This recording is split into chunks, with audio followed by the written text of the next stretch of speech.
That's understandable. But everyone has a goal. Everyone has dreams. Everyone has ambitions. You have passions. You have the thing that's driving you. There are other things you're going to encounter as you go along, and your dreams and your plans, all those things will begin to change. We'll go to our first slide here.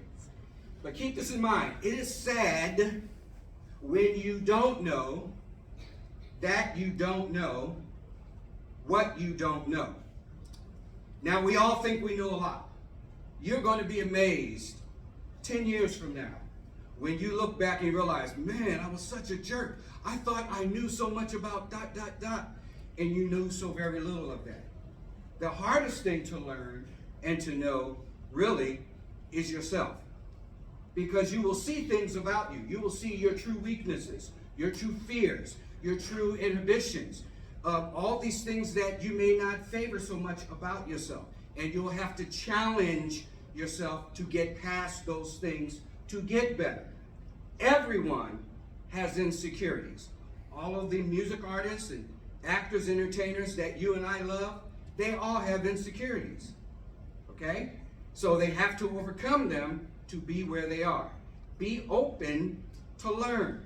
We do not know everything, and we will never know everything. So get used to the process of lifelong learning. All right? The value of your goal is measured by the sacrifice you're willing to make. How important is that thing that you want to you? How many hours of study will you give to learning and preparing for that exam? You have presentations that you have to do today. You got to stand before judges and look presentable and be articulate and look them in the eye and answer their questions and not fidget and not go, And the other day I said, and then I was going to go here, and you got to watch the inflection of your voice and present yourself as someone who's seasoned and you just got here a few years ago. So you will practice, you will learn, you will watch others and see how well they do. And we'll cover a little bit of that as we go along. You want to be a better version of you, not a poor imitation of someone else. We'll also talk about that as we go. Without a standard, there can be no direction. Without direction, there can be no consistency. Without consistency, there can be no progress. You do not get good at anything doing it one time. You become a master at it, you become proficient at it, you become acclimated to it, you become used to it, at home with it. It's like second nature that you no longer have to think about it anymore because you do it so often. Now, I've never been into the video games. I came in around the time of Atari and all of the stuff and the little cheap stuff you see is so antiquated and everything. Now, the way they have it today, I watch my grandson and his little thumbs are just going right now. And if I had a texting contest to see who could type this quote out the fastest, you guys all have arthritis by the time we're all done about how quickly your little thumbs can go. Why? Because you do it all the time. Why? Because you're consistent at it. You learned a technique, you learned a way of getting it done proficiently and efficiently. So there is a standard. How can you get good at a particular thing? One day, some of you in this room are going to own a business, a company, a corporation, an industry. Some of you sitting here right now will come up with a solution to or an innovation to something that's already here. That's where the ideas come from. But in order to get to that point, you have to constantly practice and work at your craft. Everyone knows Kobe Bryant and how good he got at playing basketball. And he would always talk about it. His teammates and even his other competitive teams would talk about his work ethics, the amount of time he would spend practicing, the hours that he would put in. When everyone would go out clubbing after a game, and he would go back and practice and run over what he needed to get good at. All right? So, a standard has been set. What are they expecting you as a leader to do? And you have to be consistent. Because if you do it every now and then when you feel like it and you're very haphazard with it, all of that will trickle down. You one day will become leaders, and then when you are done, just as when I am done, the next generation of leaders will take over. Those people who look to you later on for inspiration, for direction, for consistency, you must be that example in front of them, because later on they will be that example in front of someone else. Don't expect to make a withdrawal from the bank if you didn't make a deposit. You want credit for work you did not do. It's not going to happen. Did you put in the study time? Did you learn the craft? Did you learn the skills? Did you practice? Did you study? Did you apply yourself? Did you earn the right to get the recognition, the promotion, the recommendation for a job? When you stand before the judges here, when they start to rate you, how well was your presentation? How well did you prepare? Like last night, I'm walking up and down the halls and I'm hearing you guys, and it's just life all in the halls. I'm telling you, it really was. It was just, I got to be honest with you, I was so jealous I was older. It's just like, and when I was younger, I'm very, you may not know it now, but I'm very introverted. So I go places when I go to speak and do what I need to do. I go to the hotel room and I just like to stay and hide until it's time to go to show. I was across the hall, I looked out in the hall, everybody's out there. No one else was in that room but me, and I went back in the room to get myself together. That's how I am. But when they say action, you come about. So you see all of this. If you were not working on your presentation last night, how am I going to do? In front of the mirror, making eye contact, not fidgeting, not moving your hands around. I tend to do it quite a bit, and I catch myself on it, and that's one of the reasons I'm doing the video, so when I go do the playback, I know what things to work on and to perfect all of that, all right? So these are those opportunities where I put the time in. I practice for hours and hours and hours and hours in front of the mirror so I can get it right. And guess what? You're going to have to practice even more and more and more hours to get it right. It is not going to just happen automatically. So if you don't put the hours in, don't get discouraged or upset or frustrated or jealous or play hate or mad or vindictive and all of these other things when you don't get the recognition. You do not deserve it. You have to earn it. And when you earn it, no one can take it from you. The choices you make today will either bring you closer to or further away from your goals. It is not father's fault. It is not mother's fault. It is not brother and sister's fault. It is not the priest or the teacher's fault. It is not the coach's fault. It is not the teammate's fault. It is not Oprah or Dr. Phil's fault. The choice you make will determine if you get closer to your goal or away from your goal. I work in health and wellness. I have a few fitness centers that I manage. And when I'm working with clients and they're coming to me, I want to lose weight, I can give them a workout program. And that's only 45 minutes they get to spend with me. It's the rest of the day that they spend with themselves. I don't feed them. I don't tuck them in bed at night to make sure that they get enough sleep. So they cannot blame me if my program doesn't work. It works. They just have to make the proper choices. Some of you sit in classes and there are others who will not go as far as you. They will not accomplish the great things that you will accomplish because they will not do the work that you are doing. Not do your work. They will not put in the time. They have chosen to sleep longer. I'll study later. I'll put it off till later. And to procrastinate. And then wonder why success eludes them.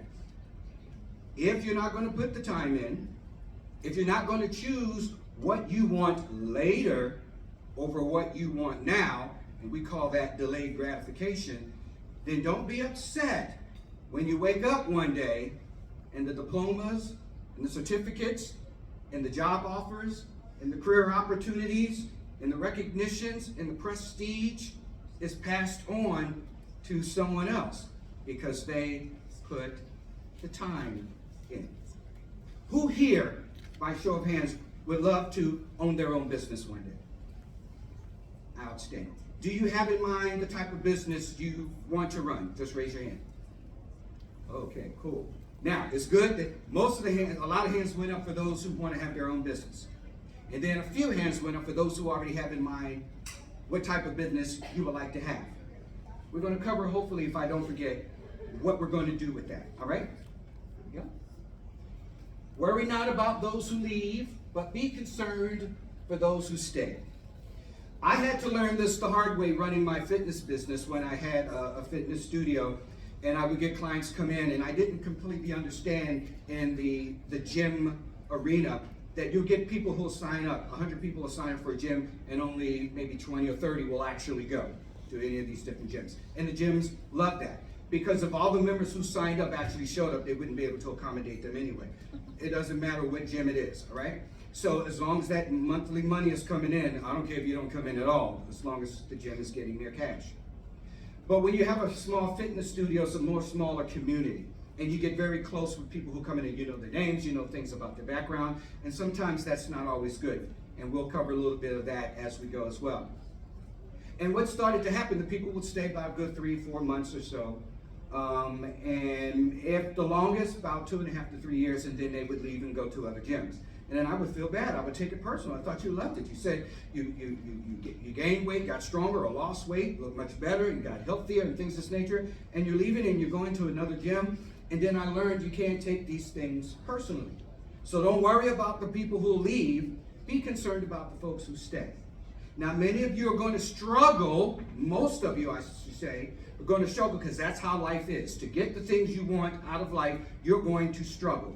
And it's going to be a battle because you are earning that thing you really want. And when you finally get it, you will look at people and you say, if you knew what I went through to get this business, to get this diploma, to get this degree, to go as far as I did, you will see how important that thing is. That's how you gain the value of the thing you want. Parents go crazy over their children, not because they love children, because that mother put her life on the line to bring us little crumb snatchers into this world. So it is of great value to that parent to do a lot of things that people say you shouldn't do, and even though they know it probably wouldn't be a good idea, it's their baby. I don't care if the mother's 110 and that child is 90 years old, it is still her baby. It is still his baby. And they will do, a true parent will do a lot for them.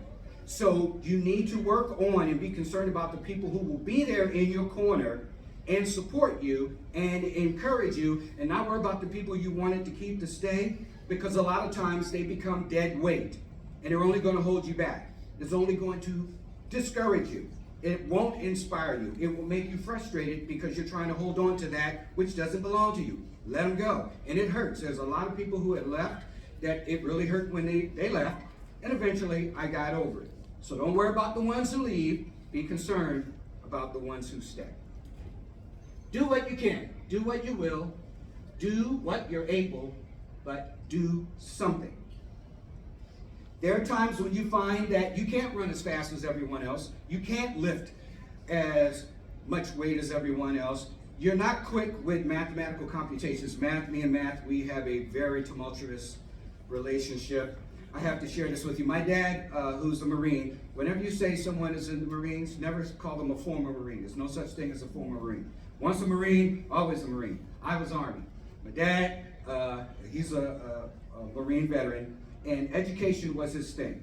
And he was so hard on us to get our education, to get our papers, especially back in the days coming up and everything. So the better your education, the better your job opportunities. So me and my brother, we finally got all our degrees and everything in advance. My brother is a lieutenant colonel, retired in the Marines, and I'm retired in the Army, yes. And we were able to transfer our military skills into our professional. I was an Army medic, so I worked in the hospital. I often say I was healing the sick and raising the dead type of thing. But math was his baby, and he was a screamer. Being in the Marines, that's all they do at you all day. And I was doing my homework, and I'll never forget the mathematical problem. I'm going to give it to you, and if you know the answer, I want you to holler it out. What is 11 minus 8? 3. What is 3 plus 8? 11. What is 8 plus 3? 11. I'll never forget that math problem. And I was trying to figure it out, and I think it was 11 minus 8. Because then I went to my fingers, 8, 10, and he saw that, and he went off, screaming and hollering. And I, was trying to figure out, getting all frustrated. Until this day, when folks holler at me, it would get me all unraveled. And so I learned to kind of bring all that in and get my composure together.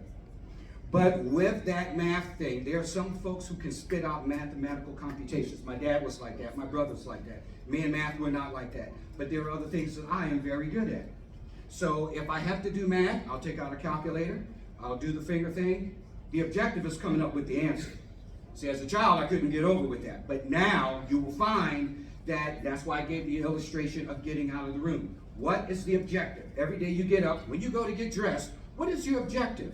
The way you fix your hair, your makeup, your clothes, the cologne, the shoes you wear, all of these things. There's a reason you selected that particular color and that combination. There's a reaction that you want, and if you don't get that reaction, you'll come home and for the next day, you'll try something else. Always with an objection. You can't run as fast as everyone. You can run faster than some, but not everyone. I often say we all can do a lot of things.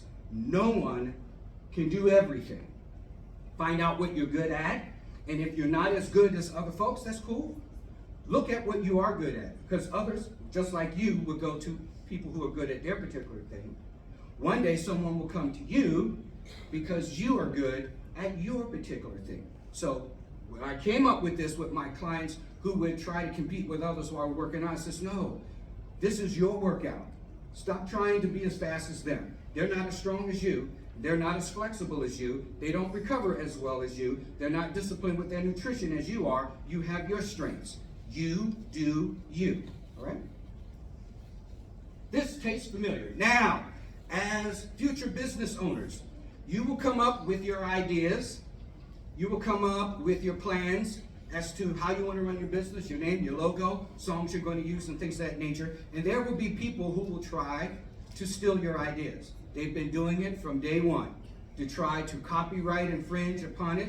There are songs you can't play on the internet because it's considered copyright infringement. If you ever watch a TV talk show and someone gets ready to sing a song or something like that, they won't let them do it because that particular network has to pay for the rights to be able to do that particular song, so the person who owns the copyright and wrote the song gets paid. And I'm a songwriter, so I respect that. I'm gonna sing a song, and now you got folks watching a TV show, and I ain't getting paid. We can't have that, okay? But you will have people. I had someone come to me one day after they did a workout with someone who had taken one of my workout classes, and they were saying, yes, this instructor, they gave us this and had us do this and had us do that. And I said, that sounds pretty familiar. They had come take my class and then went and taught their group my same workout. And that really offended me. And then I had to realize the only reason they did that because my stuff is good. No one is going to steal anything of little value. All right? So you have to realize there will be people watching you. Be careful who you share your dreams with. Be careful who you share your plans with and the intricacies of them.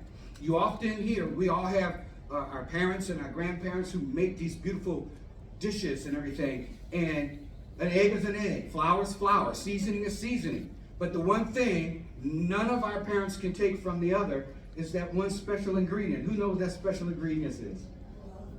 Say it. Love. You got it. I'm telling you. They put pepper in it, you put pepper in it, you season, same seasoning.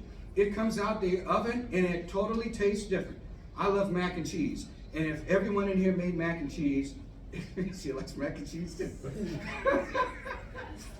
If everyone in here made mac and cheese, it would all taste different because of that one little thing called love. All right? That's that uniqueness. That is the thing. That's the difference between all the different cars. You go to the supermarket, you got 2 rows of breads. All the breads taste different because of what's different in them. Same way with milk, same way with Pepsi, Coca-Cola, and some other kind of cola brand. It's all caramel and sugar and high fructose corn syrup and all other stuff, but each one has their own little addition of love. Don't make excuses, make it happen. When you hire an attorney to go represent you in a court, You don't want them to come to you and say they didn't get the depositions, they don't have the paperwork together, and they're not prepared. You're not trying to hear that. If you have to have surgery, you don't want the surgeon to come to you and say, look, I was pulling an all-nighter the other day with some former college friends of mine, and I don't know if I'll be able to get the surgery. You're not trying to hear all of that. So just as you and I depend on the professionals to be at their post and to do their job, others will be depending on you to do your job. The instructors and teachers who work with you to prepare you for this conference now have to step back and let you guys show what you have learned from them. So you are representing your home because your parents have done a lot to get you to this point. You are also representing your school, and you are representing the teachers who worked with you. There is no room for excuses. We have the saying in the Army that whenever you do not measure up or you fail to get your job done, you don't come back with a reason. It says, okay, what happened? We used to call it AAR, an after action review. And we will look at them and we'll say, I have no excuse, Sergeant, because there is none. Because before you left out, they asked, did you have any questions? Do you have everything you need? Do you have the support? You have the budget? You have the material? You have everything? Any questions? No, all right? Then my sergeant would say, make it happen. And then when we come back, they want a report on how well everything went. If it didn't go so well, what do we need to do to make sure the next time it's better? So work on living your life without excuses. When you fail to follow through, simply say, you know, I messed up this time. It will not happen again. I was a little bit distracted. Don't make excuses. Or the weather changed, or this happened, I got a late phone call. No. They don't want to hear all of that because they depended on you and you fell short. I fell short. We all do that, and those things will happen. Don't make excuses. Be responsible. If you're going to be a leader, be responsible. Take your licks. Take your hits. So when you're training leaders coming up under you, you'll have a reference point to go from. Confidence, wear it like a well-placed garment. You guys looking pretty sharp here when you stand in front of your presenters. A lot of time, first impressions are lasting. People see me walking down the hall, and I know the thoughts that are going through their mind. Until I open my mouth and start speaking, and they see how lovable I really am. And they just cannot contain the joy. Alrighty? So there are a lot of people I see that look very good until they begin to speak. Or until you're around them for a while, and then you get to see what their values are and what they really think. But it can be very unsettling when you have to go in front of people that you don't know. Each time, now I've been getting up in front of the public since I was 12 years old. Wrote my first song when I was 12 years old. And I sang it in front of my brothers and sisters, and I held the paper up in front of my face while I sang the song so they wouldn't see me.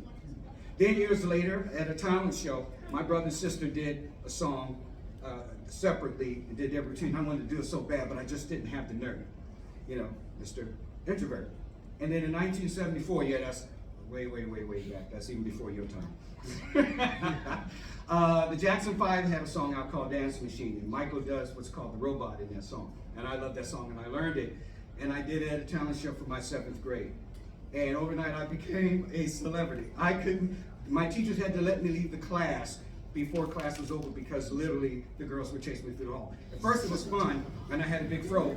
That's where all my hair went, until they started pulling it all out. And then it was terrifying to have all of that happen. But can't we see the Huh? But can't we see well, we could, but we really don't have time. Because I forgot who it was. They said they had to leave here. They were leaving at 12:15. So when it comes to that, you can look here. So when it comes to that, when you stand before people, and my whole point to that is that even till this point, getting ready to do the presentation, I get a little nervous. And 5 minutes into it to see how, there you go, alrighty. See, didn't think I heard it. You know, you get there and you be as confident as you can.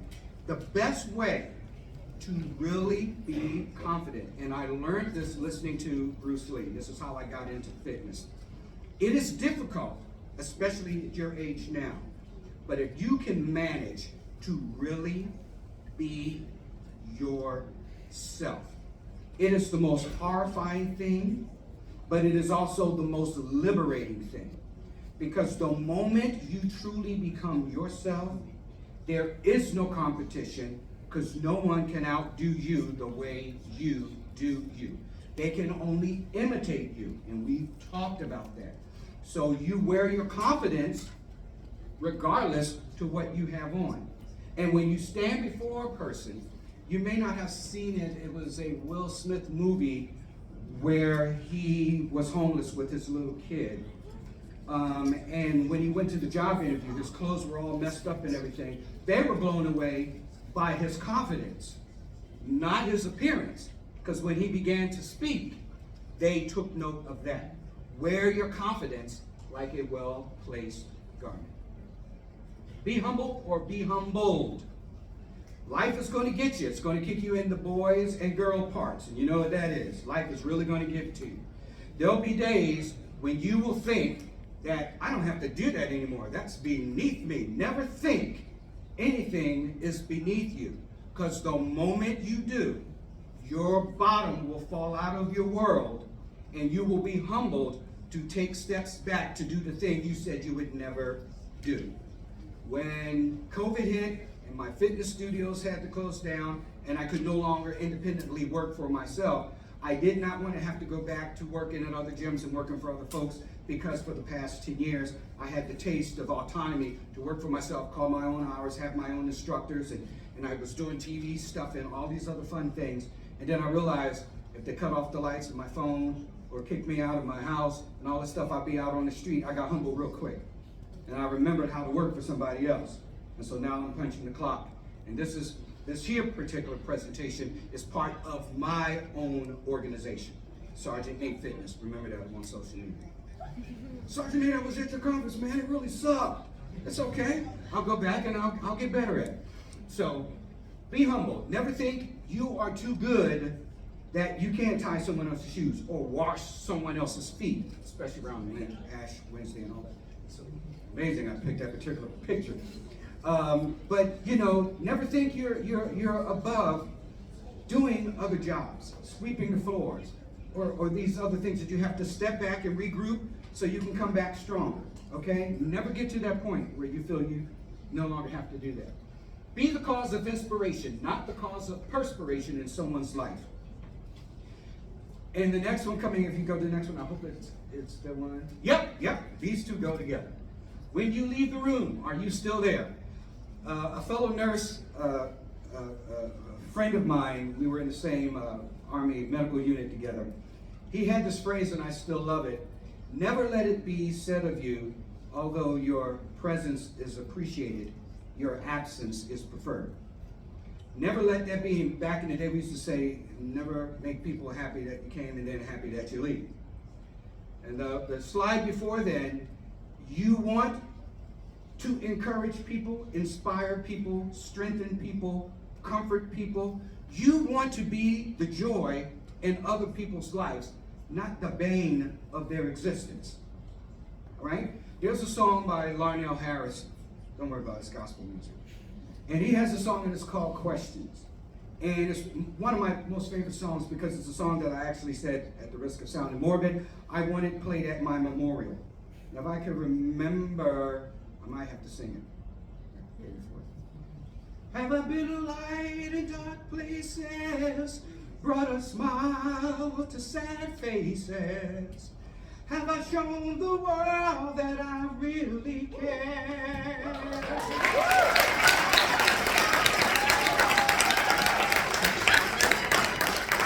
Have I lived my life the way He wants me to each and every day? When someone stumbled, was I there? So many questions I must ask myself today.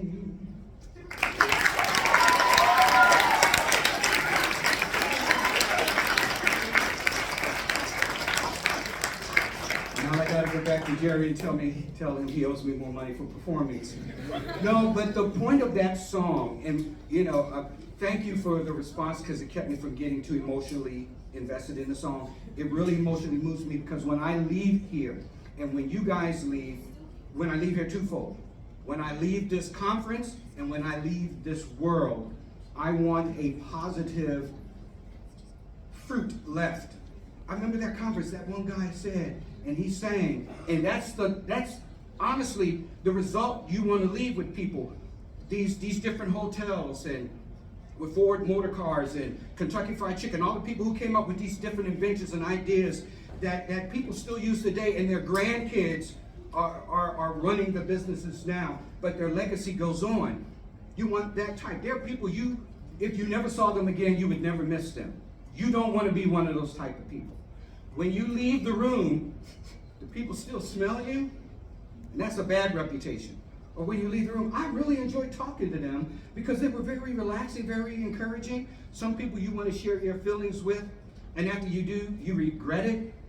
So you want to be an inspiration to other people, an encouragement to other people. That just really floored me, guys. I thank you very much for that one. Here we go. Next. Oh, man. The power of the tongue.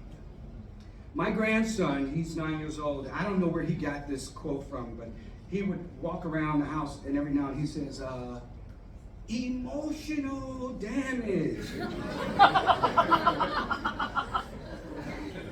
I don't know what the quote is referring to, and maybe someone can tell me, and so if it's not as bad as to me as it comes across, then I'll be okay. But you have to be careful with how you view yourself and what you tell yourself. I don't mind. Years ago, I didn't want to be introvert. I wanted to be out there and do things. I would go to house get-togethers and gatherings. I don't care if I go to a movie or to a concert. 2 hours in, I'm ready to go home. And that's just how, I don't even have to look at my clock. When I'm ready to go, I went to see Avatar and Avengers and all of them. Love those movies, and they could have lasted all day. 2 hours in, it's just like, okay, let's wrap this up, guys. I'm ready to go. So each time you look at yourself, how do you view yourself? Find, if there's any negative thoughts that you have about yourself, find that thing, replace it. Replace it. I'm useless, I'm unattractive. No. I am gorgeous, not in an arrogant way. Because there are days I look in the mirror, I tell you, I look in the mirror, it's just like, oh, dude, your days are over. I'm telling you. And then some days I look at it and say, I could date you, dude. There's some days that's how you feel about yourself.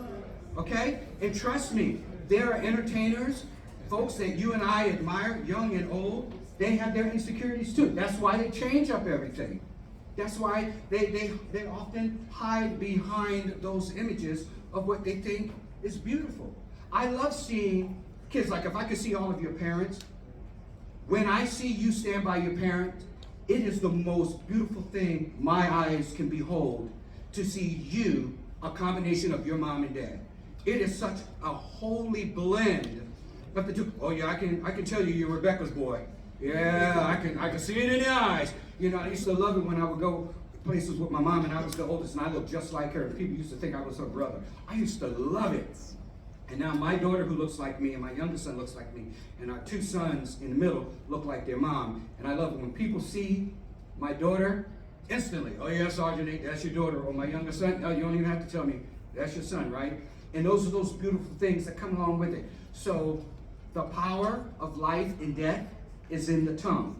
How you speak about yourself, even joking, it resonates, all right? So I told him, instead of saying emotional damage, say emotional healing. Now y'all gotta, maybe one of y'all can give me the bullet points of what is meant by that, but I don't like it when he says emotional damage. He's walking around doing that. So now I'm teaching him how to speak more positive affirmations with that. Is that a bad thing? Is it? Oh yeah. It depends, right? It depends. Yeah, all right. Okay. Yours is a life of great value. Treasure it. Treasure it. Like I told you, the majority of your life is going to be hard. A lot of folks won't tell you that. Oh, you got a great future ahead of you. Oh, open doors and opportunities and all those things are true. But they don't tell you how bad it's going to get. They don't tell you how many times you're going to fail. That's how you learn about yourself and what you can and cannot do or should not do. Those are the things of life. And you have to find the courage and the strength to keep going. You are going to want to quit. Many times I could have said, I would just say to myself, when my business was struggling, I can go back to the hospital and work with patients and do all this stuff and do a regular 9 to 5. And then I said to myself, well, while I was there, I was dreaming about my own business. I wouldn't have been happy there. My bills would have been paid, but I wouldn't have been happy there, all right? So it's about responsibilities and accountabilities. So you have to kind of keep your mind clear so you don't become depressed. Do not compare yourself to other people's businesses and their field. You want to go into fashion, so you get on social media and you find all these people who are in fashion, and you can get very discouraged because of the image they're portraying is not always true, all right? So don't get misled by the perceived success that you see of other people. Expectations aren't spoken until they're broken. Learn to communicate. If you don't like something, let it be known. If you're in a relationship, whether family, friends, boyfriend, girlfriend, husband, wife, pet, it doesn't matter, co-workers, communicate, open your mouth, learn how to express your feelings. It doesn't matter what you say, people are going to find fault with it anyway. But put it out there on the table, learn how to communicate. All of the problems we're having in the world with ethnic relationships, countries fighting, has nothing to do with politics or economics or differences. It's a failure to communicate. Because if I understood better how important it was to you, I would truly, if I understood, I would behave much differently. A lot of times people don't care. They want what they want to do or say what they want to say, and they just don't care how it affects the other person. All right? Learn how to communicate. I think we're about done. Embrace the change. People, like the weather, are going to change. Times change, seasons change. Allow for the change. Allow for people to evolve, to grow, and to produce. Because it's going to happen. And when they do, it won't catch you off guard. It's like, I know you all going to be here working for me, but one day some of you, if not all of you, are going to leave. If I have that in my mind, when it happens, I won't be too upset. Right? We can go to the next one. How you practice is how you will perform. And I tell my grandson this a lot. You know, if you want to get good at something, they often say, practice makes perfect. Actually, perfect practice makes perfect. How you perform, how you practice is how you will perform. If you're shooting crazy shots all the time, you're going to perfect crazy shots. If you, with precision and focus and concentration, shoot more accurately, you'll get much better at that. All right? Here's the one. Beware straws. Beware of the people who want to buddy up with you, find out all about your business, your hopes and dreams and everything, because what straws are good for is sucking beverage out of one vessel into another. So those people who are straws will buddy up with you, get around you, so they can suck your ideas and your plans and get to market before you. Beware the straws. So you're around somebody who's doing that, ask them, are you a straw? They're not your friends, they're your clients. When you become a business owner. Now, you know, years ago they started having like company picnics and get-togethers and, you know, holiday parties and everything like that. I'm not necessarily a fan of that, only because when people become too familiar with each other, standards start to lessen. Last year at the Christmas party, did you see what Robert did, you know, and how he acted, got a little bit too much sauce, or people learn too much about your business and can use that against you. So if you just keep it really professional when you're at work, and when I would have clients who would invite me over to cookouts and things like that, nature, so no, that's okay. Because as soon as something goes wrong, you can't make your training payments, all of a sudden you want me to make accommodations. And then if I can't do it, then it's a strain on our relationship. Keep it professional. It's very difficult to do that. Hey, you want to go out for drinks there? Oh, no, get rid of that. Get rid of that. No, I'm not going out for drinks. Take yourself home. Take yourself home. And stay out of trouble. Stay out of trouble. More families have ended over that little drink after work. All right? Decide for yourself or others will decide for you. Can someone give me a quick time check? You're 2 over. Oh, 2 over? Okay, this will be a good one to complete. You know what you want to do. You know what you wish to accomplish. You know what to have going on in your life and for your future. Make your decision or someone will choose for you. And what they choose is not always the best for you. People will give you advice not on what you should do, but on what they would do if they were in your position. All right? So be independent on that cause. Be the leader.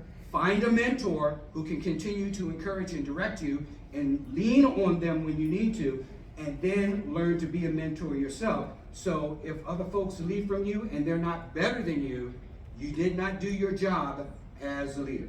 Any questions? Any comments? Thank you very much. Have a good day.